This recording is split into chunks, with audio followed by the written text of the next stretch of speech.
Laut Indonesia memiliki 8.500 spesies ikan, 550 spesies rumput laut, dan 950 spesies biota terumbu karang.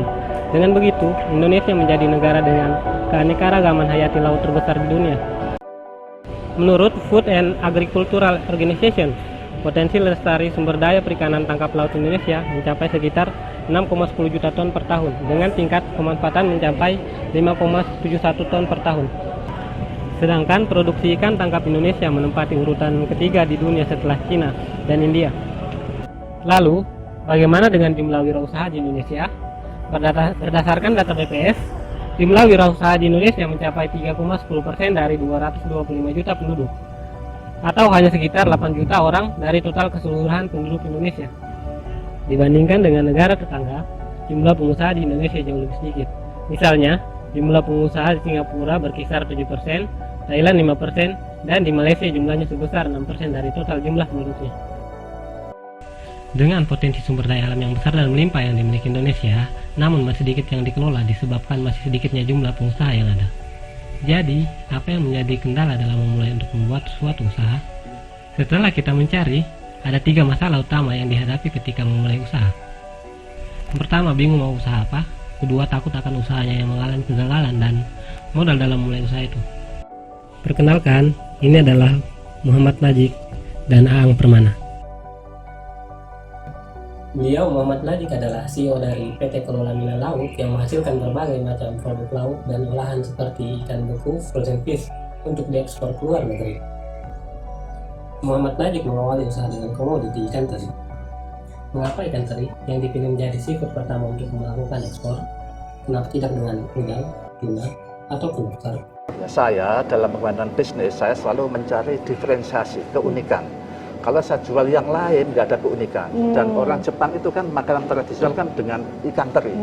Di Jepang suplainya berkurang, dia mencari sumber bahan baku yang baru. Ada di Indonesia. Jadi, beliau mulai usaha dengan mengedepankan market oriented, mengetahui apa yang diinginkan oleh pasar. Dalam hal ini, negara Jepang yang membutuhkan pasokan ikan teri yang banyak, sementara suplai ikan teri di Jepang itu sedikit. Pada awalnya, Bapak Muhammad Najik memiliki modal sekitar 15 juta. Modal tersebut digunakannya untuk membeli sebuah tanah, sementara untuk melakukan ekspor membutuhkan dana yang lebih besar. Lalu bagaimana cara Muhammad Najik mendapatkan dana tambahannya? Saya kenal sama orang Jepang, kamu kan butuh ikan teri, saya akan usaha ikan teri. Tolong dong, kamu dipinjemin saya. Berapa Najik kamu butuh? 50.000 US pada itu. Hanya untuk membangun pabrik. Setelah itu, untuk beli bahan baku bagaimana caranya? Ya kita cari jalan lain. Jadi pikiran saya bagaimana kalau saya punya niat, saya harus serius. Insya Allah akan bisa terpenuhi. Pada saat ini, PT Kelola Mina Laut dapat menghasilkan berbagai produk olahan frozen fish dengan berbagai macam ikan seperti tuna, udang, gurita, rajungan, dan sejenisnya. Pasar ekspornya kini telah mencapai ke Amerika, Eropa, Jepang, Asia, dan Australia. Saat ini, PT Kelola Mina Laut memiliki jumlah karyawan sebanyak 18.000 orang, bekerja sama dengan 250.000 nelayan, memiliki 52 pabrik di seluruh Indonesia, dan saat ini mampu mengekspor 2.500 kontainer ikan per tahun ke seluruh dunia. Lalu, bagaimana dengan Aang Permana? Aang mulai merintis usahanya sejak tahun 2014. Ia membuat produk olahan ikan yang dikenal dengan nama ikan crispy petek. Sebelumnya ikan petek ini dianggap sebagai hama ataupun ikan yang tidak ada manfaatnya gitu. Tapi setelah kita teliti dan kita cek di laboratorium, ternyata ikan berukuran mungil ini memiliki kandungan kalsium dan protein yang sangat tinggi. Nah, di situ saya menganggap bahwa ini akan menjadi produk unggulan daerah Cianjur. Kenapa? Karena ternyata ketika saya lihat bahwa ikan ini hanya banyak terdapat di daerah Cianjur, yaitu di Danau Cirata. Jadi, ikan ini hanya tumbuh banyak di danau setempat, sehingga jika diolah dengan baik maka akan menjadi potensi bisnis dan akan menjadi produk unggulan di daerah tersebut.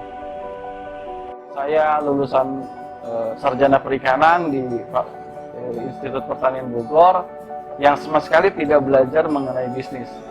Tapi karena saya membaca waktu itu salah satu buku dari Bob Sadino yang judulnya Orang Menganggap Saya Gila gitu, karena saya baca ternyata sangat menginspirasi.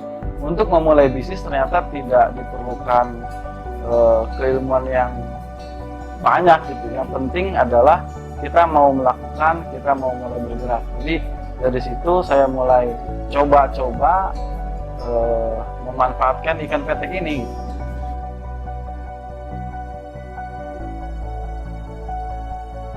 Saya lahir dan dibesarkan dari keluarga yang sangat sederhana. Untuk sekolah dulu, SD, SMP, SMA itu harus pakai namanya SKTM, surat keterangan tidak mampu. Jadi kalau nggak pakai surat itu saya nggak bisa sekolah. Akhirnya dengan surat itu saya bisa terus melanjutkan sekolah sampai akhirnya saya bisa kuliah di PB. Di PB pun sama. Semua biayanya itu tidak diberikan oleh orang tua, tapi diberikan oleh beasiswa. Jadi selama kuliah 4 tahun di sana saya dapat 8 beasiswa. Nah, setelah lulus, terus saya kerja di salah satu perusahaan oil and gas. Kata orang-orang udah enak kerja di sana, dan memang nyaman gitu. Bahkan menurut saya terlalu nyaman. Dan pada akhirnya saya menganggap bahwa ini sudah terlalu nyaman nih, kata saya. Kenapa? Karena saya ngerasa kok hidup saya kurang bermanfaat ya gitu. Padahal saya ada di posisi ini itu berkat bantuan banyak orang. Dari tadi beasiswa, dari banyak orang yang ngasih bantuan dan lain-lain. Nah, setelah ada di posisi ini saya ngerasa kok saya juga ingin gitu bisa bermanfaat minimal buat orang-orang sekitar. Makanya akhirnya saya putuskan untuk resign. Jadi bukan karena apa-apa, jadi saya ingin balik lagi ke kampung, minimal dengan punya bisnis di kampung, minimal bisa memberikan kesejahteraan buat orang-orang di sekitarnya. Saya nggak berpikir ini bisa besar sedemikian rupa, minimal saya ingin bisa bermanfaat buat orang-orang yang ada di sekitar saya. Harapan ke depan sebenarnya dengan kembalinya saya ke kampung atau kembalinya saya ke daerah, saya ingin bisa menunjukkan kepada masyarakat atau orang-orang di sana, khususnya anak-anak muda, bahwa masih banyak loh potensi yang bisa kita kembangkan di desa, masih besar kemungkinan kita bisa sukses dengan berkiprah di daerah. Karena saya punya keyakinan bahwa Indonesia itu tidak akan maju hanya karena orang-orang hebat kumpul di kota, tapi Indonesia baru akan maju kalau anak-anak muda kreatif mau kembali dan membangun daerah. Terima kasih. Assalamualaikum warahmatullahi wabarakatuh. Dalam langkah untuk mencapai tujuan, ada banyak tantangan dan kegagalan yang mereka lalui. Namun dengan kesungguhan, akan menjadikan pengalaman dan kegagalan sebagai pelajaran agar menjadi lebih baik. Ada sebuah kutipan dari Harold Ginen. Dalam dunia bisnis, setiap orang dibayar dalam 2 koin. Koin pertama adalah uang tunai dan koin kedua adalah pengalaman.